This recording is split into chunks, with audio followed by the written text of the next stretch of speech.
محمد حسیب صاحب نے ایک سوال پوچھا، لکھتے ہیں مفتی صاحب یہ بتائیں درود پاک کس طرح پڑھنا چاہیے؟ بعض لوگ اللہم صلی علی محمد پڑھتے ہیں، بعض اللہم صلی علی محمد پڑھتے ہیں، نمبر ایک۔ دوسری بات یہ ہے کہ اللہم صلی علی محمد وعلی آل محمد وبارک وسلم پڑھنا ہے یا وسلم پڑھنا ہے؟ اس کا جواب تفصیل سے دیں۔ بسم اللہ الرحمن الرحیم۔ الجواب بعون الملک الوہاب، اللہم ہدایت الحق والصواب۔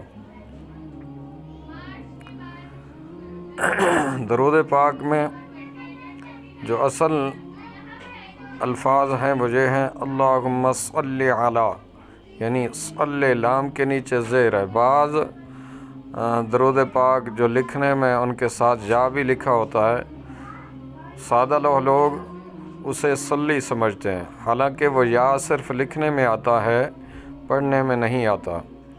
وہ یا متروک ہے، یعنی کہ صرف لکھنے میں آتا ہے، پڑھنے میں نہیں آتا۔ لام کے نیچے فقط زیر پڑھیں گے، بلکہ کھڑی زیر بھی نہیں پڑھیں گے، یعنی اللہم صلی علی سیدنا محمد وعلی آل سیدنا محمد وبارک وسلم۔ اچھا، سوال کا دوسرا جز یہ ہے کہ آخر میں وسلم پڑھنا ہے یا وسلم پڑھنا ہے؟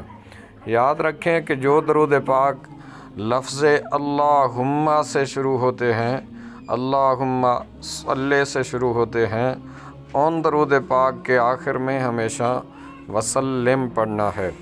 اور جو درود پاک ان الفاظ کے ساتھ شروع ہوں، جیسے درود خضری ہے صلی اللہ علی حبیبہ سیدنا محمد وعلی آلہ وسلم، تو یہ درود پاک جو صلی اللہ سے شروع ہوتے ہیں، آخر میں ان کے وسلم یعنی لام پر زبر پڑھنا ہے، وسلم کی لام پر زبر پڑھنا ہے۔